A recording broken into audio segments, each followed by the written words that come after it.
Good morning, everyone. This is Melody Reels at the Iowa Quilt Museum in Winterset, Iowa. It's Thursday morning, 9 a.m., and we're going to feature another quilt in our new exhibit. Before we get started on that, let's just take a breath. Good morning. I just want some quick notes before we take a look at the quilt that I'm going to show you. What a great time of the year. We have had lots of tour buses come through. I had a visitor yesterday. Kate Larson came to share some blocks that she acquired and working on from some feed sacks. And so that was a fun visit. Country Heritage Tours comes through, and they're a bus full of quilters from all over the United States. They came through. I got to visit with them. Their guide, Sherry, was amazing. And then OLLI out of Drake. I don't know what the O stands for, but it's learning, always learning. What is it? Anyway, it doesn't matter. They came through. They had, it's a group of alumni from Drake University, and that was one group that I did have a man go, how many men quilt? I was like, a lot of men quilt. A lot of men quilt. Quilting, sewing, not just for women. A lot of men quilt. So it's engineering, it's math, it's for everybody.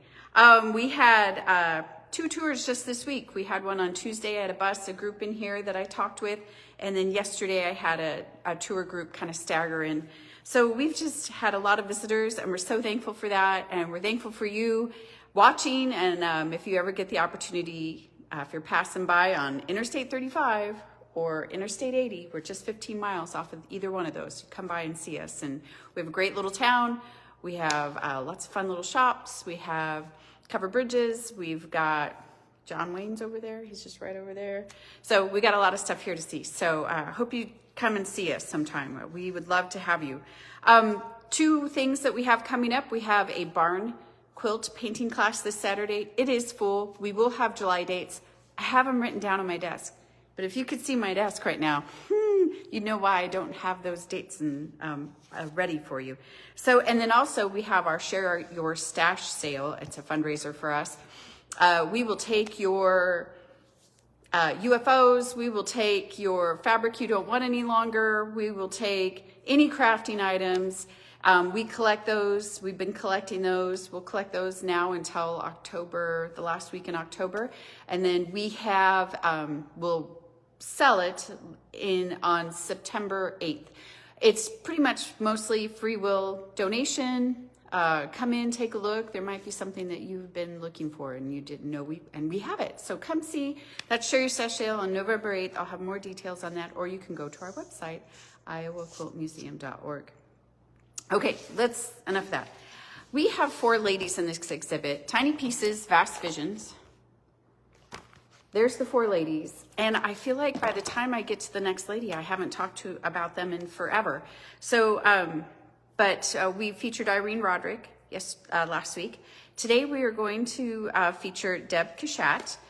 Deb is out of California. Let's just read real quick. She's, have these on my head for a reason. Okay. She says, art is the most figurative of the ensemble, but within parts of her recognized shapes are thousands of tiny bits of cloth with her own would be completely unrecognizable.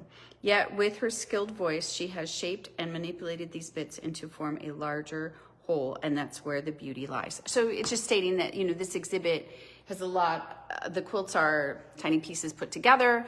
They're more abstract, where hers are, more recognizable images that you'll know what they are. And she's, I got to meet her during the Iowa Quilt Festival, and she is charismatic, expressive, animated, a wonderful storyteller. Just a lot of fun. And so I'm going to talk about her quilt, and I feel like I am not going to do it justice because she tells this story so well. So I'm going to flip you around. This is Deb Kashat's, I'm going to brutalize, Sanda's Mile Long Meadow.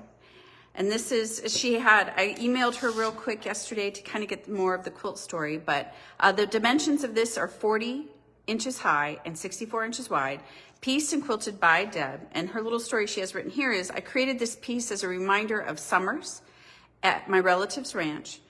As you look closely, blackberries, fish hooks, and fish-eating snakes emerge to make you smile. But this is not just any random piece. This is in honor of her Swiss ancestors' homestead that she used to visit with her grandmother. So I emailed her yesterday and she sent me this story. So I'm going to read you this, and I got to put my glasses back on. So the dragonflies, which are up here, and we'll take a closer look at them, represent my great aunts and uncle who lived on the property until they passed away. They're berries, which are right here in the yellow. The berries are me and my cousins. When I would visit my grandma in the summer after she got off work, we would give each other a knowing look. This meant get in the bug, that bug right there, get in the bug and drive to the dam. Tie our fishing hook to a bush and go swimming. When we were finished, we would pull out our trout out of the water and go back to her place to fry them up. And then you'll see there's air mattresses over here, and there's one over here. And this says, represent me and my college friends doing synchronized air mattressing, kind of a like synchronized swimming for those who have no athletic ability. So I just love that little extra bit. This one and the Hawkeye Hoops one has a flow to it. You know, she draws you in, she brings you around, and she's just telling you a whole story here inside this quilt. She loves Greek keys, and we'll take a closer look at that, not just in her design, but also in her quilting. And so let me take you off, and let's take a closer look. So, you know, she draws you in here. And then you see the Greek keys in her quilting as well. This is, if you don't know what a Greek key, I think she also called it a wandering path. It's this snail-like little curl, and she loves it and uses it quite a bit.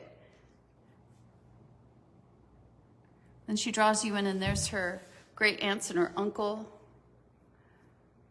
Brings you around, driving down. I heard her talk about the gate and how it would slam into a tire swing. Like she'd have to get out and open the gate. More Greek keys, waves. We'll get to that snake in a minute. Let's just take a look at the waves. I love how she quilts like this water waves inside here. Outlines her air mattress, outlines her fish. By the way, that is not printed fabric. That's all little piecing.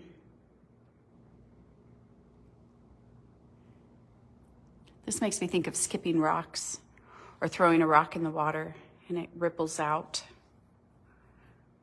Let's take a little closer look at the berries. And the yellow, you know, this is not just, it's all pieced in here.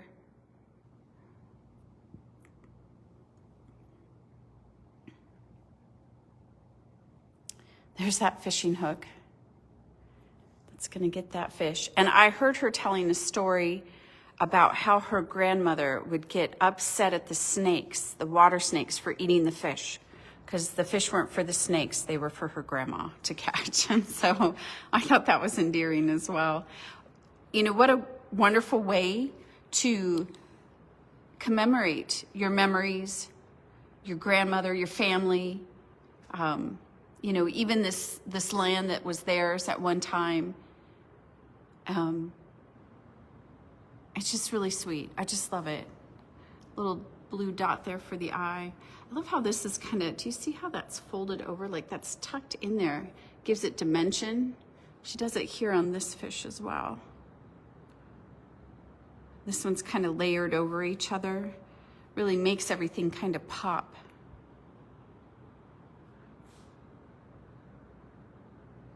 I hope this inspires you, or just even, you know, you get to reflect back on your own childhood and your grandmother and your memories. Oh boy, that just hit me like a ton of bricks. I'm gonna have to step back for a minute. If you don't know, my grandma just passed away this past December, and I had her for 51 years. But, you know, to think of memories and just What a wonderful way to honor that family and that memory in this quilt.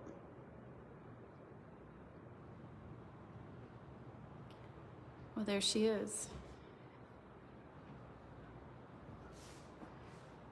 This is, I always say this, and it's true though. I love when I hear about people's favorites quilts, and this is a favorite for sure.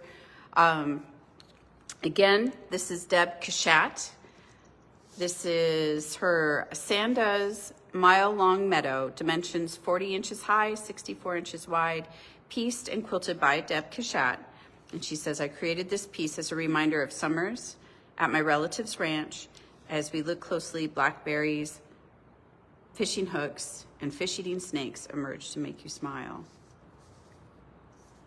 It's just a wonderful quilt, and it's really sweet. It's very endearing when you know the story, when you know that her and her grandmother would jump in that Volkswagen Bug and go fishing and swimming. All right, everybody. I hope you enjoyed it. I hope you enjoyed this quilt. You can, I'm gonna flip you around. It is in this book, Tiny Pieces, Vast Visions. This is, I think when you look at this, it's backwards, so I apologize, but we do have this online on our store. If you go to our website, iowaquiltmuseum.org, across the top, I think there says shop. Click on that and it'll take you to our shop, and this is on there. There's also magnets from Nirja, from Deb, and there's note cards from Deb, and there's also note cards from Susan Laphams. So take a look. You might find something. Maybe you visited. Maybe you'll find a magnet of a quilt that was one of your favorites or your friend's favorites, and you can get that online there, and I will ship that to you. Okay, everybody. Have a great weekend. Speaking of memories, this weekend, am going to Kansas City. I have a childhood friend I've known since before kindergarten. Bill Lamar is going to be in Kansas City, which is just a short 2-hour drive for me. So I'm going to go see him this weekend, and I'm really excited about that. I haven't seen him in years. And so I hope you have something fun to look forward to this weekend. And, maybe pull out a photo album, look at your family photos, and just, enjoy those memories of loved ones. All right. Have a wonderful weekend. Have a wonderful week. I'll see you next Thursday with another great quilt. Thanks, everyone.